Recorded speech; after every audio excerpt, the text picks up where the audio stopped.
अस्सलाम वालेकुम सामीन मोहतरम, मैं हूं आपका मेज़बान आसिफ इकबाल और आप देख रहे हैं रेडियो आवाज़ का मकबूल तरीन प्रोग्राम काम की बात, जिसमें होती है इल्म दानाई की बातें और शिरकत करते हैं शहर के दानिशवर,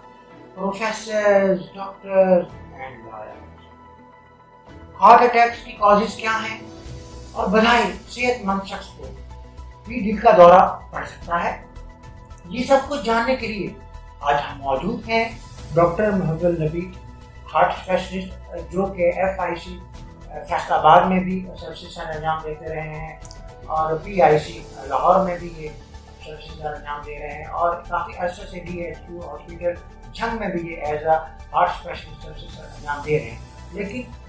इनका एक अपना हॉस्पिटल है, मुहिब हॉस्पिटल, जिसके ये CEO हैं। मुहिब हॉस्पिटल में दिल के मरीजों के लिए क्या क्या सहूलियात मुयसर हैं, ये सब कुछ जानते हैं डॉक्टर मोहब्बत नबी। अस्सलाम वालेकुम। वालेकुम सलाम। सर, ये बताइएगा कि कॉज ऑफ हार्ट अटैक्स क्या है? बिस्मिल्लाहिर्रहमानिर्रहीम। थैंक यू आसिफ भाई, ये आपने एक बहुत इम्पॉर्टेंट टॉपिक को लिए है। इसकी पब्लिक को अवेयरनेस भी बहुत ज़रूरी है और इसे जानने के लिए, चूँकि ये बहुत कॉमन और इसका इंसिडेंस बहुत ज़्यादा बढ़ रहा है, तो इस लिहाज से ये ज़रूरी है कि पब्लिक के लिए इसकी बेसिक इन्फॉर्मेशन ज़रूर होनी चाहिए। हार्ट अटैक बेसिकली होता क्या है, पहले तो ये उसकी वजूहात की तरफ जाने से पहले एक चीज़ ज़हन में रखें कि तमाम ऑर्गन्स को काम करने के लिए ऑक्सीजन चाहिए और ऑक्सीजन जो है वो ब्लड के ज़रिए जाती है। तो ब्लड जो है, सारा वेनस ब्लड जो होता है वो हार्ट की तरफ आता है, फिर वहाँ से जो सैचुरेटेड ब्लड है, जो साफ ब्लड है, वो तमाम जिस्म को सप्लाई किया जाता है और इससे तमाम ऑर्गन्स को ऑक्सीजन जाती है, जिससे सारा जिस्म के मुख्तलिफ ऑर्गन जो हैं वो फंक्शंस करते हैं। तो हार्ट जो है, इसका सबसे बड़ा इंपॉर्टेंट रोल यही है कि ये जहाँ सारे जिस्म को साफ खून सप्लाई कर रहा है, उनकी लाइफ का दारोमदार इसके ऊपर है। इसको खुद काम करने के लिए भी साफ खून चाहिए, जो कि इसकी अपनी नालियाँ जो हैं वो आर्टरीज हैं, कार्नरी आर्टरीज हम उनको कहते हैं, उनके जरिए सप्लाई करता है। तो कार्नरी आर्टरीज जो है वो मुख्तलिफ फैक्टर्स की वजह से, फॉर एग्जांपल कि कोई स्मोकर है तो वो स्मोकिंग कर रहा है, उसकी वजह से, कोई ओबीज है, मोटापा है, उसका वेट बहुत ज़्यादा है, या उसकी फैमिली हिस्ट्री है उसकी वजह से, या डायबिटिक है उसकी वजह से प्लेटलेट्स अकोमोडेट होना शुरू हो जाते हैं कार्नरी आर्टरीज के अंदर। स्मोकिंग के साथ हार्ट का क्या है? इसका इस लिहाज से ताल्लुक है कि ये दिल की शरियाने जो हैं, दिल की नालियों को तंग करने में बड़ा अहम किरदार अदा करता है। इसके अंदर तकरीबन 3000 जो है वो टॉक्सिक एजेंट्स हैं। लोग नहीं समझते, वो समझते हैं कि ये सिर्फ एक स्मोकिंग है, इसके अंदर बहुत ज़्यादा टॉक्सिक एलिमेंट हैं। और सर, ये जो चेन स्मोकर्स हैं, फिर उनका क्या? उनमें इनकी जो है वो इंसिडेंस बहुत ज़्यादा है, 60-70% जो है काज जो है उसमें ये आती है, स्मोकिंग आती है। और यंग एज के अंदर जो हार्ट अटैक होते हैं उनमें भी यही है कि वो आजकल जो है वो ये स्मोकिंग एलिमेंट बहुत ज़्यादा होता है। यानी कि एक जो यंग मैन है, अगर वो स्मोकर है और चेन स्मोकिंग की आदत उसको आदत पड़ी हुई है, तो फिर वो ज़हनी तौर पे ये भी तैयार है कि उसको किस वक्त हार्ट अटैक। जी बिल्कुल, आपने बजा फरमाया, बिल्कुल ऐसे ही है। ये जो हाईली रिस्क फैक्टर जिनका मैं आपको बता रहा था, जिसमें स्मोकिंग है, हाइपरटेंशन है, शुगर है, फैमिली हिस्ट्री है, कोलेस्ट्रॉल के लेवल का बढ़ जाना है, ये सारी चीज़ें जो हैं ये हाईली रिस्क फैक्टर। इनमें से कोई एक भी अगर रिस्क फैक्टर मौजूद हो तो उससे बहुत ज़्यादा चांसेस हैं, 70-80% के उसको हार्ट अटैक हो जाए। बहुत से ऐसे भी लोग हैं जो बज़ाहिर सेहतमंद नजर आते हैं, लेकिन जब उनको हार्ट अटैक होता है और हार्ट अटैक उनकी मौत का सबब बनता है, तो पब्लिकली अमूमन ये सुनने को मिलता है जी कि अच्छा खासा था, सेहतमंद था, पता नहीं इस वक्त ऐसे हार्ट अटैक हो गया। उसमें यही होता है कि कोई ना कोई एलिमेंट उसके अंदर जरूर होता है। जो हाईली रिस्क फैक्टर, इनमें से कोई काज जरूर होगी, खास तौर पे अगर वो यंग है और उसमें हाइपरटेंसिव भी नहीं है, स्मोकर भी नहीं है और यंग है और हार्ट अटैक हो गया, तो उसके अंदर एक बहुत बड़ा एलिमेंट उसकी फैमिली हिस्ट्री का आता है। फैमिली हिस्ट्री बहुत इंपॉर्टेंट है। ऐसे लोग जिनके माँ बाप और बहन भाई फैमिली के अंदर हार्ट अटैक की हिस्ट्री होती है, दूसरों की निस्बत एज कम्पेयर टू अदर, जिनमें ये हिस्ट्री नहीं होती, वो ज्यादा रिस्क पे हैं कि उनको हार्ट अटैक हो जाए। तो सर जी, जैसा कि यंग एज में भी हार्ट अटैक हो जाता है, तो क्या इससे भी कम उम्र में हार्ट अटैक एक्सपेक्टेड है? मैंने मतलब अपने इस कैरियर में और अपने इस फील्ड के अंदर सबसे कम उम्र जो है वो 15 ईयर्स जो है उसको देखा हार्ट अटैक होना, और 20, 22, 23 के तो बहुत से यंग हैं जिनको हार्ट अटैक मैंने मतलब ट्रीट किया है। सर 15 ईयर्स ओल्ड जो जी, एक उसमें हार्ट एज है, उसमें हार्ट अटैक, उसमें अगर हार्ट अटैक हो जाता है तो सर ये देखिए ना, वो डाइट वाइज जो है उसको तो कोई ऐसा इशू नहीं होगा, उसको कोई ऐसी बीमारी भी नहीं होगी, क्योंकि अभी तो वो अब जो है वो जिंदगी का आगाज कर रहा है और उसकी जो इम्यूनिटी लेवल है वो भी बड़ा स्ट्रॉन्ग है, तो फिर उसे हार्ट अटैक। इसके अंदर एक और चीज जो थी, वो जो इसको 15 ईयर का, उसमें हाइपरलिपिडीमिया का एलिमेंट था, और वो इतना ज्यादा उसका मतलब ट्राइग्लिसराइड कोलेस्ट्रॉल बहुत ज्यादा बढ़े हुए थे, तो उसकी वो हिस्ट्री थी जिसकी वजह से वो मतलब, और जो हाइपरलिपिडीमिया है, कोलेस्ट्रॉल है, ये दिल की नालियों को जाके तंग कर देते हैं और उसकी वजह से होता है। दूसरा ये कि फैमिली हिस्ट्री सर बड़ी इंपॉर्टेंट है। फैमिली हिस्ट्री को आप प्रिवेंट नहीं कर सकते कि वो किसी भी एज में किसी जेनेटिकली ये आ रहे होते हैं, तो उसके अंदर भी ये इंसिडेंस का बहुत ज्यादा होता है और उसमें पेशेंट का पता नहीं चलता। एक और बात जो इसके अंदर जो आप ये मुहावरा सुनते होंगे कि वो रात को सोया और उठा नहीं, तो उसमें ये होता है कि ये जो डायबिटिक होते हैं वो स्क्रीन पर, यानी 25% ऐसे लोग जो हैं जिनमें साइलेंट हार्ट अटैक होता है, जिनका पता भी नहीं चलता, और वो यही कहते हैं कि जी रात को अच्छा खासा सोया था, उठा ही नहीं। लेकिन सर हार्ट पेशेंट होना भी तो जरूरी है ना हार्ट अटैक के लिए, तो वो कौन कौन सी अलामात हैं जिससे एक कॉमन मैन को पता चले कि जी मैं हार्ट पेशेंट हूँ और मुझे अपना ट्रीटमेंट कराना जी चाहिए? इसमें हार्ट अटैक की जो इलामात हैं, जो सबसे इम्पोर्टेंट ये है कि उनको चेस्ट के अंदर सेंट्रल, खासतौर पे सेंट्रल चेस्ट पेन होती है, और ये पेन रेडिएट करती है या तो जा की तरफ, जबड़े की तरफ, या फिर दोनों लेफ्ट आर्म की तरफ रेडिएट करती है, और समटाइम्स ये दोनों बाजुओं की तरफ भी जाती है। इसके साथ बाज़ औक़ात ये होता है कि उसको साथ पसीने आते हैं, वोमिटिंग होती है, उसका जो रंग है वो पेलर हो जाता है और कोल्ड हो जाती है, फिर उसके हाथ पाँव जो है ना वो कोल्ड हो जाते हैं। तो ये अलामतें होती हैं, लेकिन ये ज़रूरी नहीं है कि आपको चेस्ट पेन ही हो। हार्ट प्रॉब्लम के लिए समटाइम उसका सांस उखड़ जाता है, वो बैठता है तो आराम रहता है, चलता है तो सांस उसका उखड़ जाता है, काम करने से सांस उखड़ जाता है। तो जिस तरह चेस्ट पेन बड़ी इंपॉर्टेंट सिम्टम्स में से आती है ना इनके, उसके लिए हार्ट पेन, इसी तरह सांस का चलने पे तंग होना और बैठने पे आराम आ जाना, इसी तरह जो चेस्ट पेन है इसका ये होता है कि अगर उसको चलने पे होती है, बैठने पे आराम हो जाती है तो ये हार्ट की इलामत है, काम करने पे होती है तो ये उसकी इलामत है।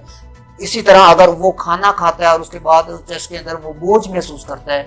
तो ये इलामत है कि उसके अंदर अभी एंजाइना चल रहा है। अब एंजाइना और हार्ट अटैक में ये फ़र्क है कि पहले जो एंजाइना उस वक्त होती हैं कि जब दिल की नालियाँ मुख्तलिफ फैक्टर्स की वजह से तंग होनी शुरू हो जाती हैं, तो जब वो 75% तंग हो जाती हैं तो फिर उसमें ये इलामात आनी शुरू हो जाती हैं, चेस्ट पेन का आना, सांस को करना, ये चीज़ें आ जाती हैं। सर इन तमाम अलामात के बावजूद, इन तमाम अमराज यानी कि कॉजेज़ हैं, कॉजेज़ ऑफ हार्ट अटैक्स, इनसे बचने के लिए क्या हिफाजती तदाबीर हैं कि इंसान जो है वो हार्ट से बने ही ना? जी इसमें एक तो ये है कि कुछ जैसे फैमिली हिस्ट्री उससे नहीं बचा जा सकता, आप लाइफ स्टाइल जो है उसको मॉडिफाई करें, चेंज करें। तो उसमें यही है कि अगर वो स्मोकर है उसको स्मोकिंग स्टॉप कर देनी चाहिए, अगर वो हाइपरटेंसिव है हाइपरटेंशन को कंट्रोल में रखे, अगर वो डायबिटिक है तो शुगर के लेवल को कंट्रोल में रखे, और दूसरी ये बात है खास तौर पर यंग एज से ही अपनी जो 20 से 30 मिनट्स डेली की जो वॉक है उसको रूटीन बना ले, और अपनी डाइट के अंदर कंट्रोल रखे कि फाइबर्स वगैरह, वेजिटेबल्स का, फ्रूट्स का, इनका ज़्यादा इस्तेमाल करे बनिस्बत इसके कि वो मीट खाए, बीफ खाए। इसके डॉक्टर मुहब्बल नबी हार्ट स्पेशलिस्ट जो कि FIC फैसलाबाद में भी सर्विसेज अंजाम देते रहे हैं और PIC लाहौर में भी ये सर्विसेज अंजाम दे रहे हैं, और काफ़ी अर्से से DHQ हॉस्पिटल झंग में भी ये as a heart specialist services अंजाम दे रहे हैं। लेकिन इनका एक अपना हॉस्पिटल है, मुहिब हॉस्पिटल, जिसके ये CEO हैं। जी सर, आपने माशाल्लाह यहाँ पे एक बड़ा हॉस्पिटल लॉन्च किया है, तो मैं अब आपसे ये जानना चाहूँगा कि एक हार्ट पेशेंट जब यहाँ आपके पास मुहिब हॉस्पिटल में आता है तो उन्हें आप कौन कौन सी सर्विसेज हैं वो प्रोवाइड करते हैं? जी, इसके अंदर जो ही पेशेंट हमारे पास रिसीव होता है तो उसके अंदर जो बेसिक इनिशियली जो इमरजेंसी है तकरीबन सारी ट्रीटमेंट दी जाती है। पेशेंट को आते ही उसको इमरजेंसी रूम में रखा जाता है, वहाँ पे फौरी तौर पे उसकी ECG की जाती है, और उसके बाद उसको ऐसे रूम जिसमें कार्डियक मॉनिटर लगा हुआ है, जिसमें उसकी जो हार्ट रेट, उसका पल्स रेट, उसका BP, वो सारा मॉनिटर हो रहा है, उसमें शिफ्ट कर दिया जाता है उसकी बाकी जो उसकी एक्यूट ट्रीटमेंट है इमीडिएटली वो शुरू कर दी जाती है। और इसके अलावा मेरे पास ये सहूलत है कि मैं इकोकार्डियोग्राफी है मेरे पास, उसके ज़रिए मैं हार्ट का स्टेटस उसको देखने के लिए, जैसे बच्चों में कंजेनिटल डिजीज होते हैं, बड़ों के अंदर मुख्तलिफ के हार्ट का वर्क कैसा कर रहा है, वाल्व कैसे काम कर रहे हैं, उसके सिस्टोलिक फंक्शन कैसा है, तो ये चीज़ें हम हार्ट के जो है इको के ऊपर उसको असेस करते हैं। तो इसकी सहूलत भी मेरे पास है और 24 आवर कार्डिक मॉनिटरिंग भी हम उसकी करते हैं